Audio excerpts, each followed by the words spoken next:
अस्सलामु अलैकुम वरहमतुल्लाह। नमाज तोड़ देने वाली चीज़ों का बयान। এমন কোন জিনিস রয়েছে যে জিনিসের জন্য নামাজ ভেঙে যায় তার বর্ণনা। कसदन या भूले से नमाज में बोल उठा तो नमाज जाती रही। ভুল করে হোক বা জেনে বুঝে হোক, যদি বা কেউ নামাজ পড়তে পড়তে কথা বলে ওঠে, নামাজ কি হয়ে যাবে? ভেঙে যাবে। बेजरूरत खंखारने और गला साफ करने से जिससे एक आध हरूफ भी पैदा हो जावे नमाज टूट जाती है। बिना কারণে যদি বা কেউ গলা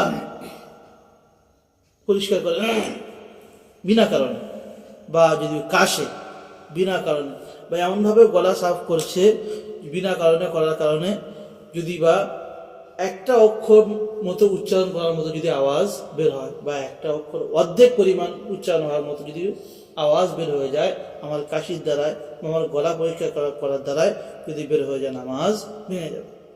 अलबत्ता लाचारी और मजबूरी के वक्त खंखारना दुरुस्त है और नमाज नहीं जाती। যদি বা কোনো এমন অসুবিধা হয়ে গেছে, না করলে নয়, না গলা সাফ করলে নয়, এরকম যদি পরিস্থিতি হয়, তাহলে তখন গলার আওয়াজ করতে পারে বা কাশতে পারে, এর জন্য নামাজ ভাঙবে না। नमाज में इतना मुड़ गया कि सीना किबला की तरफ से मुड़ गया तो नमाज टूट गई। নামাজের মধ্যে যদি এতটা পরিমাণ ঘুরে যায় যে বডি কিবলার থেকে ঘুরে গেছে, যদি বডি কিবলার থেকে ঘুরে যায় তাহলে নামাজ ভেঙে যাবে।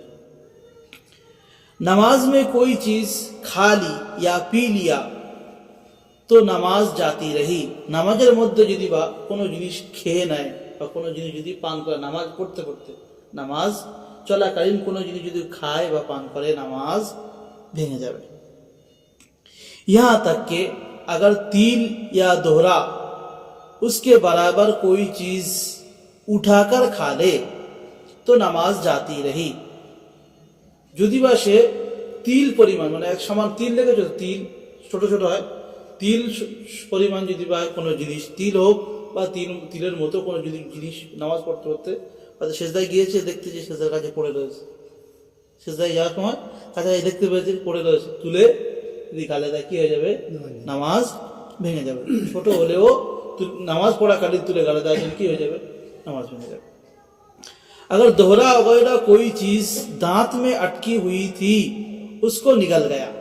যদি বা হয়তো নামাজ পড়ার আগে কিছু খেয়েছে, খাওয়ার কারণে দাঁতে বেঁধেছিল, নামাজ পড়তে পড়তে সেটা দাঁতে ছেড়েছে এবং সেটা খেয়ে নিয়েছে, তো নামাজ ভাঙবে না। तो अगर चाहने से कम हो तो नमाज हो गई।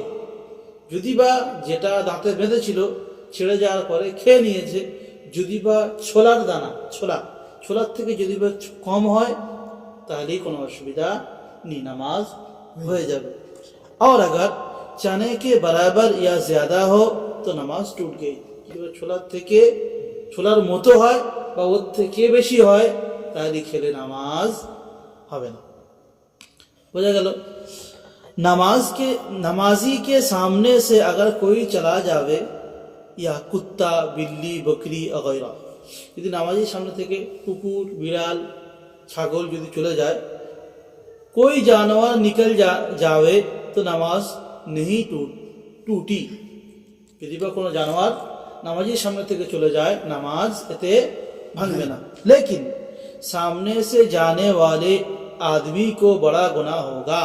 যদি বা সামনে থেকে জানোয়ারের জায়গায় কোনো মানুষ যদি বা যায় তাহলে তার গুনাহ হবে। इसलिए ऐसी जगह नमाज पढ़ना चाहिए जहां आगे से कोई ना निकले।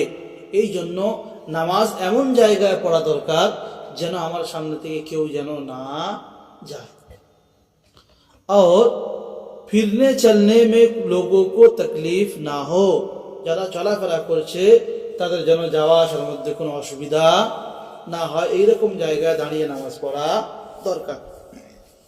और अगर ऐसी जगह कोई ना हो तो अपने सामने कोई लकड़ी खड़ा कोई लकड़ी गाड़ ले, कम से कम एक हाथ लंबी और एक उंगली मोटी हो, और उस लकड़ी के पास खड़ा हो और उसको बिल्कुल नाक के सामने ना रखे, बल्कि दाहिने या बाएं आंख के सामने रखे। अगर कोई लकड़ी ना गाड़ी तो इतनी ही ऊंची कोई चीज सामने रख ले, जैसे मोंढा, तो अब सामने से जाना दुरुस्त है, कुछ गुनाह ना होगा। যদি বা এমন জায়গায় নামাজ পড়ছে কেউ নেই, হয়তো কেউ আসতে পারে, যদি বা এমন জায়গায় নামাজ পড়ে তাহলে কি করতে হবে, সামনে কোনো একটা লাঠি বা বাড়ি পুঁতে দেওয়া, যেটাকে বলা হয় সুতুন করে নেওয়া। কি করে নেওয়া? সুতুন করে নেওয়া। কত বড় নিতে হবে? কমসে কম 1 হাত লম্বা হতে হবে, কমসে কম 1 হাত লম্বা হতে হবে। কতটা মোটা হতে হবে? কমসে কম 1 আঙুলের পরিমাণ মোটা হতে হবে। এতটুকু পরিমাণ মোটা এবং এত বড় 1 হাত পরিমাণ লম্বা যদি কোনো কাঠ হয় বা কোনো বাড়ি হয়, কোনো লাঠি হয়, সেটা যদি সামনে গেড়ে দেয়, তার পিছনে নামাজ পড়লে সুতুনের কাজ হয়ে যাবে। হ্যাঁ, ওই লাঠিটা যেটা গাড়বে সেটা পুরো নাক সোজা করে যেন না পোঁতে, নাক সোজা করে যেন না পোঁতে। ওটা কোথায় নিয়ম হলো, হয় বাম দিক বা ডান দিক, চোখ সোজা বা ভুরু সোজা করে পোঁতা, এমন যেন না মনে হয় যে আমি বাড়িকে সেজদা করছি। যাই হোক, ওটা বলার উদ্দেশ্য নয়। নাক সোজা করে বিলকুল পুরো একদম নাক সীমানা না করা, একটু সাইড করে পোঁতা। যদি বা বাড়ি বা লাঠি সামনে কিছু না থাকে তাহলে ওই রকম অত লম্বা কোনো জিনিস সামনে রাখতে পারে, ব্যাগ হতে পারে, চেয়ার হতে পারে, কোনো বস্তু রাখতে পারে। যদি বা রেখে দেয় বা বসার মোড়া হতে পারে, ওই সমস্ত জিনিস, যে কোনো জিনিস বড় মতন সামনে যদি রেখে দেয়, দিয়ে সামনে যদি কেউ যাওয়া আসা করে কোনো অসুবিধা হবে না। এরকম জিনিস দিয়ে নামাজ আদায় হয়ে যাবে। किसी ज़रूरत की वजह से अगर किबला की तरफ एक आध कदम आगे बढ़ गया या पीछे हट आया, लेकिन सीना किबला की तरफ से नहीं फेरा, तो नमाज दुरुस्त हो गई। लेकिन अगर सिजदा की जगह से आगे बढ़ जाएगा तो नमाज ना होगी। यदि कोनो কারণে নামাজ পড়তে পড়তে যদি বা পশ্চিম দিকে কিবলার দিকে একটু যেতে হয় বা একটু পিছনে হটতে হয়, যদি বা একটু আগে বা পিছনে হটে, যদি বা বডি যদি বা কিবলা থেকে না সরে, তাহলে সামনে পিছনে একটু হটলে নামাজ অসুবিধা হবে, নামাজ হয়ে যাবে। হ্যাঁ, এতটা পরিমাণ না বাড়া যে যেখানে নামাজ পড়ছি সেখান থেকে সেজদা যতদূর পড়ছে এত জায়গায় যেন ক্রস করে যদি বা চলে যায়, তখন নামাজ কি হয়ে যাবে, ভেঙে যেতে পারে। এরপরে শোনাবো যে নামাজ মকরু হওয়ার কারণ বা নামাজ কি কারণে মকরু হয়ে যায়, কি কি কারণ নামাজ পড়তে হতে করা মানা, সেই সমস্ত জিনিস এরপরে বলে দেবো ইনশাআল্লাহ।